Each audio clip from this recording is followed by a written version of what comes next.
छत्तीसगढ़ के PCC chief Deepak Baij ने CM साहेब पर निशाना साधा और कहा कि प्रदेश के मुख्यमंत्री खुद आदिवासी होकर रायपुर के आदिवासी के कार्यक्रम में शामिल नहीं हुए। विश्व आदिवासी दिवस पर भाजपा ने आदिवासियों का अपमान किया है। साथ ही कहा कि आदिवासी दिवस पर हर हाल में प्रदेश की ओर से इस दिन विज्ञापन जारी किया जाता था, जिसमें सीएम की ओर से आदिवासियों को अग्रिम शुभकामनाएं भी दी जाती थी, लेकिन इस बार ऐसा कुछ भी नहीं हुआ।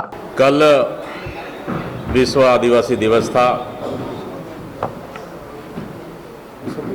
समाज ने हर हिस्से पर, हर गांव क्षेत्रों में धूमधाम से विश्व आदिवासी दिवस मनाए। साथ ही लेकिन दुर्भाग्य है कि छत्तीसगढ़ सरकार ने विश्व आदिवासी दिवस नहीं बनाए और विश्व आदिवासी दिवस को बहिष्कार किया। विश्व आदिवासी दिवस पर भाजपा ने किया, भाजपा और सरकार ने किया आदिवासियों का अपमान। आरएसएस के खुले विरोध की वजह से क्या सरकार दबाव में आई? भारतीय जनता पार्टी ने कल यानी 9 अगस्त को विश्व आदिवासी दिवस के कार्यक्रमों का बहिष्कार कर दिया। रायपुर में 2 कार्यक्रम आयोजित थे। एक कार्यक्रम माननीय मुख्यमंत्री जी का और दूसरा कार्यक्रम माननीय राम विचार नेताम जी का। लेकिन दोनों ही कार्यक्रम की घोषणा के बाद सरकार के प्रतिनिधि वहां पे नहीं पहुंचे।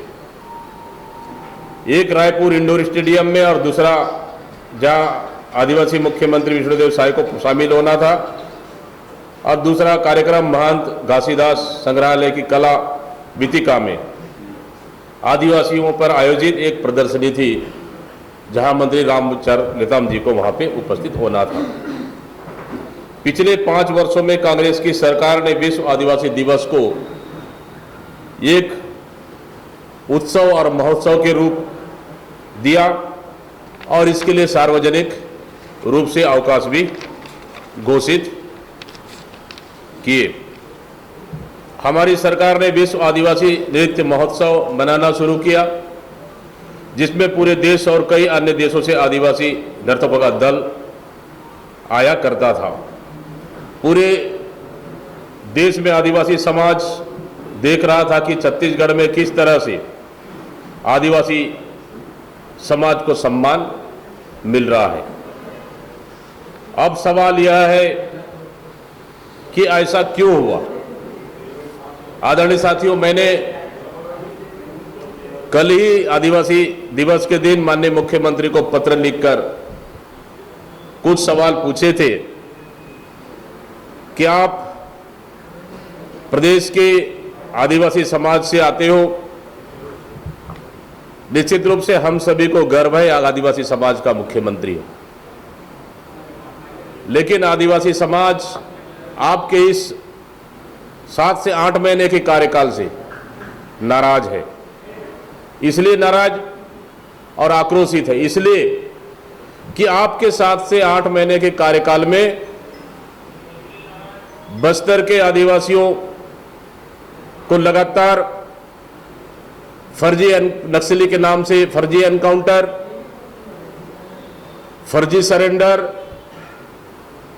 फर्जी नक्सली नाम से जेल भेजना, जो 15 साल की सरकार में आपकी सरकार ने किया, वही आपने इस 8 महीने की 7 से 8 महीने की सरकार में भी आप कर रहे हैं। बस्तर से लेकर सरगुजा तक मलेरिया और डायरिया से हमारे आदिवासी भाई बहनों की मौत हो रही है, लेकिन सरकार इस मौतों को लगातार झूठ बोलकर छुपाने में लगी हुई है।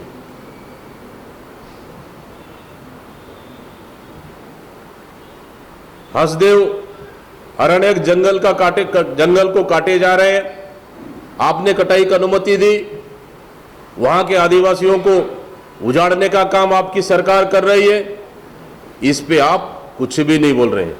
इसलिए आदिवासी समाज आपसे आक्रोशित है। मैंने पहले ही मैंने कहा था, उसी का नतीजा है कि कल मुख्यमंत्री जी आदिवासी दिवस के दिन आदिवासी समाज के कार्यक्रम में नहीं जा पाना, ये कहीं ना कहीं सबसे बड़ा उदाहरण और सबसे बड़ा कारण है।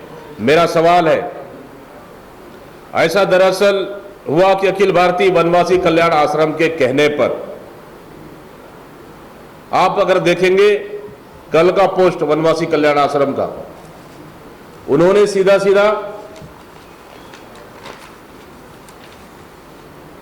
ये पोस्ट है कल वनवासी कल्याण आश्रम का, उन्होंने सीधा सीधा आदिवासी विश्व आदिवासी दिवस को औचित्यहीन करार दिया।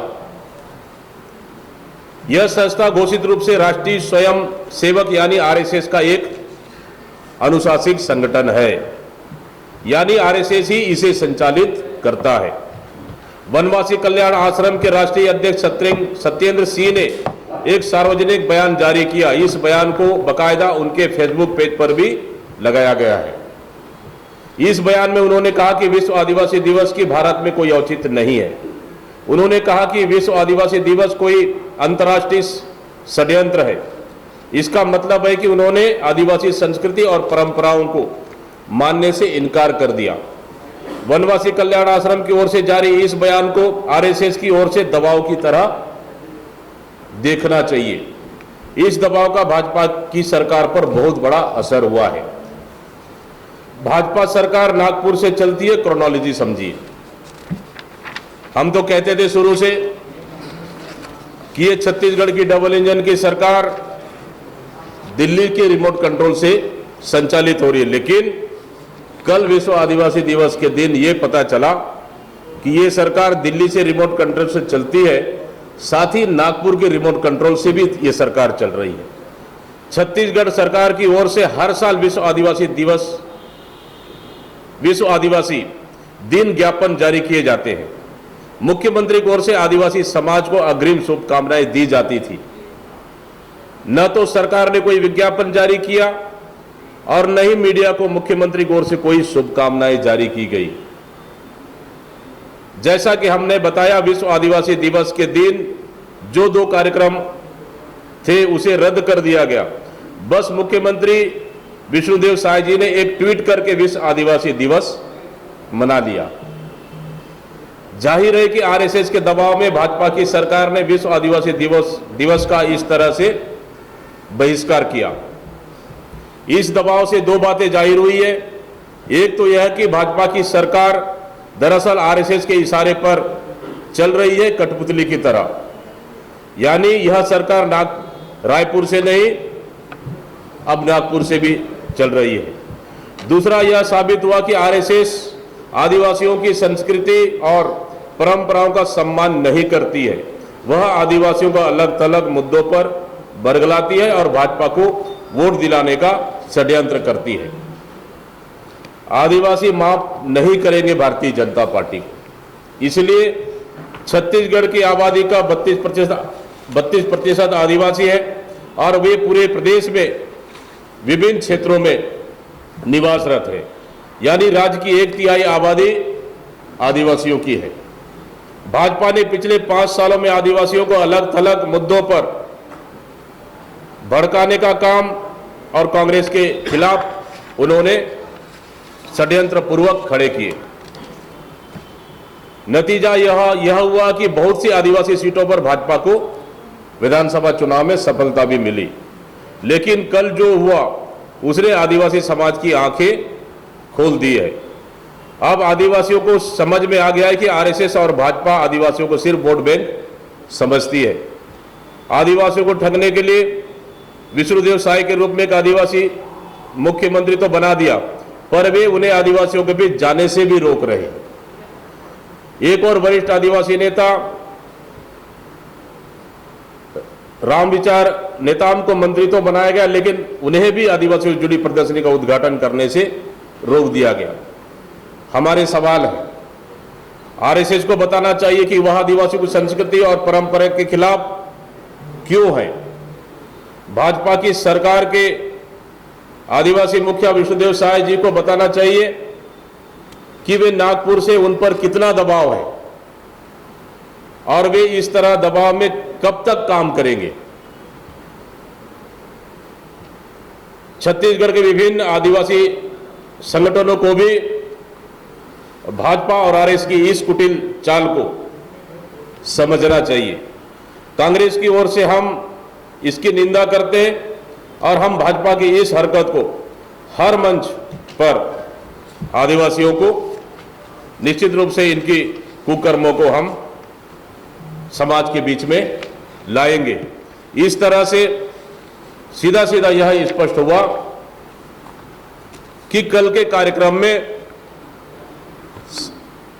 भारतीय जनता पार्टी की डबल इंजन की सरकार न विश्व आदिवासी दिवस के दिन विज्ञापन नहीं देना, कोई सरकारी कार्यक्रम नहीं करना, वहां पे उपस्थित नहीं होना, वहां पे जा उनको कार्यक्रम को बहिष्कृत करना, ये सवाल खड़ा करता है कि छत्तीसगढ़ की भारतीय जनता पार्टी की सरकार और मुख्यमंत्री, हमारे आदिवासी मुख्यमंत्री निश्चित रूप से आरएसएस के दबाव में कार्यक्रम में नहीं गए, कार्यक्रम को बहिष्कार करते रहे, बहिष्कार किए और समाज के लोगों में भी ये आक्रोश और गुस्सा कल देखने को मिला कि हमारे समाज का मुख्यमंत्री होने के बाद समाज के कार्यक्रम में नहीं आना, ये समाज के लिए सबसे बड़ा चिंतनीय विषय है। जो कि कल मैंने आपको पूर्व में ही ये चीज मुझे शंका जाहिर हुआ था और मैंने पत्र लिखकर माननीय मुख्यमंत्री को अवगत करा दिया था कि आपकी इस 8 महीने की सरकार फेलवर सरकार से बस्तर से लेकर सरगुजा तक पूरी तरह से आदिवासी समाज आपसे आक्रोशित है और नाराजगी है, जिसके वजह से कल आप उस समाज के कार्यक्रम में भी उपस्थित नहीं हो पाए। ये कार्यक्रम कल माननीय मुख्यमंत्री जी का कल का शेड्यूल भी था, जो मैंने आपको पीसी लेके अवगत भी करा दिया। आप सीधा सीधा कल का पोस्ट से आप देख सकते हैं, वनवासी कल्याण आश्रम हमारे आदिवासी समाज को बरगलाने का काम और उनको गलत दिशा देने का काम वनवासी कल्याण आश्रम आरएसएस करती है। ये कल का पोस्ट से आप देख सकते हैं। एक बार भी उन्होंने आदिवासी शब्द का यहां उपयोग उन्होंने नहीं किया। यहां पे उन्होंने मूल निवासी का उपयोग किया, कभी तो उन्होंने मूल निवासी, कभी तो वनवासी। आखिर मैं पूछना चाहता हूं, अगर आदिवासी शब्द से आपको नफरत क्यों है? मैं पूछना चाहता हूं भारतीय जनता पार्टी के नेताओं से, आरएसएस से, कि आदिवासी शब्द से आपको नफरत क्यों है? जो आदिकाल से चले आ रहे उस शब्द को आप मूल रूप को बदलने का प्रयास क्यों कर रहे हैं? आदिवासी संस्कृति से छेड़छाड़ करने का प्रयास क्यों कर रहे हैं? मैं उनसे पूछना चाहता हूं।